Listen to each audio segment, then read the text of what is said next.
Un seul titre à la une de ce programme dominical Canal Presse. Notre rédacteur en chef délégué Arnaud Gueffak a tiré sa révérence dans la nuit d'hier à aujourd'hui suite à un malaise. On précise, on rappelle que Arnaud Gueffak avait été victime d'un accident de circulation il y a environ un mois. Derrière donc ce personnage très respectueux, ce journaliste grand reporter de Canal 2 International, ce professionnel de la communication, le top management de Canal 2 International se joint à moi pour souhaiter des tristes condoléances à la famille durement éprouvée et également aux collègues. On marque une pause, on se retrouve derrière en attendant bien sûr que la rédaction concocte un dernier hommage à ce confrère, à ce frère, ami qui a tiré sa révérence de suite d'un malaise dans la nuit d'hier à aujourd'hui.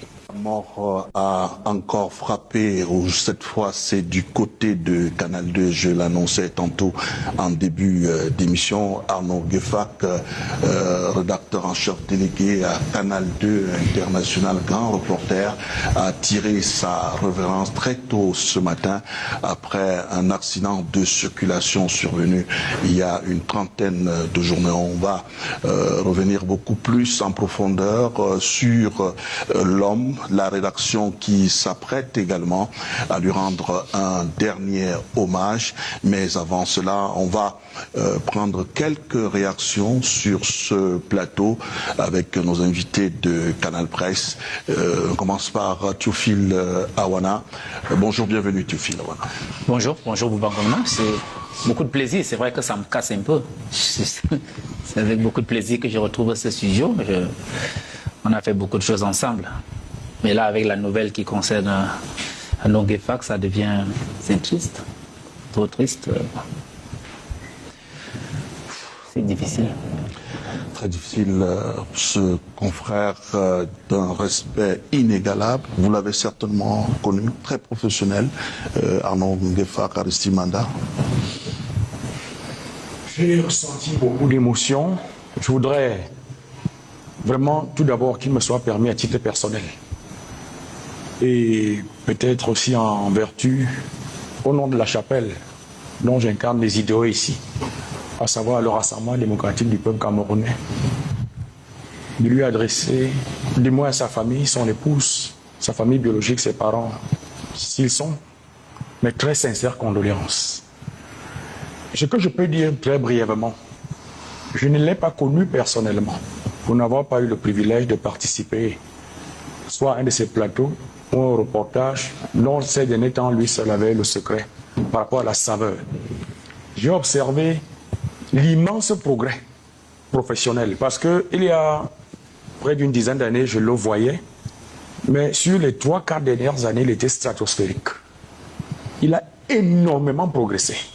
J'observais, je l'écoutais, je voudrais m'incliner devant sa mémoire pour lui rendre un hommage appuyé.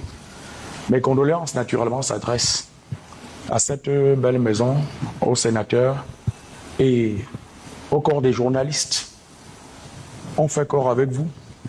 Nous ne pouvons pas rester insensibles face à un tel drame.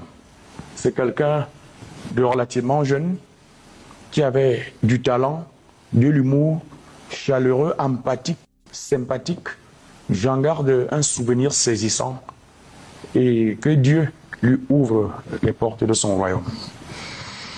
David Boutou, vous êtes également panafricaniste et par ailleurs coordonnateur de ce groupe de travail qui a conduit le président de la République, Paul Biya, à la dernière élection, consultation présidentielle, le CPF 2025. Vous avez certainement connu l'illustre disparu. Bonjour Bouba, bonjour à tous les co-discutants. Je suis un homme abattu, je suis triste ce matin. Vous savez, hier quand vous m'avez eu, j'étais dans le sud et je mettais déjà des pointillés sur mon invitation de ce matin parce que je ne savais pas si je devrais venir ou pas, vu les conditions routières qui ne sont pas les meilleures chez nous. J'étais à la frontière et il fallait donc que je parte très tôt ce matin pour gagner vos studios. Donc je suis donc parti du sud, de Campou précisément, très tôt ce matin. Et c'est quand j'arrive à Ebolova, au moment de la pause, pour scroller un peu, regarder quelques messages, que je tombe sur la nouvelle dramatique. J'ai fait le lien tout de suite avec la date du 1er février. Moi, j'ai cru que c'est une véritable farce. Il vous souvient qu'il y a encore quelques semaines, je crois que c'est d'ailleurs la dernière fois que je l'ai vu, celui que j'appelais affectueusement mon bon petit, et lui, mon bon grand, m'a presque harcelé au téléphone pour nous retrouver là où vous et moi étions quelque part. Il voulait absolument que nous parlions d'un projet que nous étions en train de finaliser. Et ce jour-là, il nous a retrouvés, vous et moi. Et c'est devant moi qu'il a exposé ce projet-là qui ne verra plus malheureusement le jour. Donc c'est donc une grosse tristesse qui m'habite ce matin. Surtout quand je suis arrivé dans vos studios et de savoir que ce qui était encore comme une espèce de mirage incertain est devenu réalité quand j'ai trouvé ses collègues, les techniciens, les maquilleuses et autres depuis l'entrée jusqu'ici en larmes. J'ai compris que c'est vrai, Carnot était parti. C'est difficile de voir un congénère qui part. Un jeune plein de talent. C'est quelqu'un qui a marqué l'espace audiovisuel ces 10 dernières années, comme le disait Aristide tout à l'heure. Et sa voix seule était devenue une empreinte dans notre espace socio-communicationnel. J'ai donc une pensée profondément émue à l'endroit de son épouse, d'abord, que je connaissais un peu, de ses enfants. Il avait de tout petits enfants. J'ai également une pensée émue à l'endroit de votre famille, la famille des journalistes, du milieu de la communication, et spécifiquement de la famille de Canal 2 International, parce que c'est grâce à cette maison que j'ai connu Arnaud il y a plusieurs années. Et d'ailleurs, chaque fois que mon visage apparaissait dans un de vos journaux, c'est Arnaud en réalité qui passait dans mon domicile pour relayer, prendre mes avis sur un certain nombre d'actualités.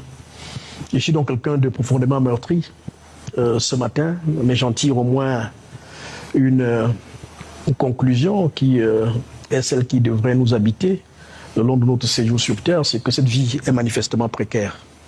Elle est précaire et nous devons certainement tâcher d'y prendre soin, peut-être en aménageant nos voies spirituelles, notre relation avec la divinité, mais il faudrait peut-être que l'humilité nous habite parce que hier encore, aux environs de 14h, moi j'ai vu le statut WhatsApp d'Arnaud. Il a publié une photo où il était en Chine, mais j'ai pas entamé une discussion avec lui pour lui demander si entre-temps il avait voyagé, mais j'ai bien vu son statut hier à 14h. Et penser que ce matin, il n'y est plus, frappé d'un malaise, cela rappelle toute la précarité de la vie. Et cela me ramène à l'humilité qui doit foncièrement nous habiter en tant qu'humains. Je suis si triste, Bouba, et je voudrais simplement, à la suite des autres, prier que Arnaud, mon bon petit, repose en paix. Allez, nous avons là des images de l'hôpital général de Yaoundé ce matin où des collègues sont allés spontanément de ce côté-là. Collègues, famille d'Arnaud Nguefak, on a le directeur d'information Rodrigue Tonguet, Thierry Camteau, Jeanne, plusieurs autres collègues qui ont appris la nouvelle et se sont rendus spontanément du côté de l'hôpital général de Yaoundé où la dépouille de Arnaud Nguefak a été déposée ce matin. Maître Emmanuel Sim, bonjour. Bonjour, M. Bouba. Vous avez également, je présume, côtoyé Arnaud Nguefak. Mais comment Arnaud est venu des dizaines de fois à mon cabinet et ailleurs pour recueillir des avis sur des questions qu'il avait à me poser. Ce matin, quand j'ai vu sur la page de Mme Albertine Bichaga, Arnaud était décédé, j'ai compris, moi j'ai pas eu un seul doute compte tenu de la qualité de la personne. Si j'avais vu ça dans une autre page, je me serais dit c'est une mauvaise blague matinale. Et à dire vrai, je me suis demandé si cette émission se tiendrait quand même, compte tenu des circonstances. Je suis très malheureux pour lui parce que voir un jeune partir à la fleur de l'âge comme Arnaud, c'est toujours très très difficile. On sait que Dieu décide toujours de l'ordre du départ de chacun de nous, mais on ne s'attend pas qu'à cet âge, un jeune puisse partir dans ces conditions, surtout que un malaise. Il a parlé à plein de gens hier, je l'ai appris après, j'ai lu beaucoup de publications Facebook, il a parlé à plein de personnes, c'était des au revoir sûrement. Donc je me joins à tous les autres qui ont précédé ma prise de parole pour souhaiter, pour dire à sa famille toutes mes condoléances et espérer que d'autres Arnaud Nguefak naîtront, seront aussi brillants et que la place qu'il laisse vide dans cette relation, où il était déjà un meuble, un vrai meuble, pourra être comblée. Donc, toutes mes condoléances également à tous ses collègues journalistes d'ici et d'ailleurs. Nous allons maintenant, ce qui reste à faire, c'est de l'accompagner dignement le moment venu. Et je voudrais dire à sa famille qu'elle peut être assurée que ce garçon sera vraiment accompagné par tous ceux qui l'ont aimé. Le cinquième dernier invité était presque un parent, Arnaud Nguefak, celui-là qui, sur le plan professionnel, lui donnait beaucoup de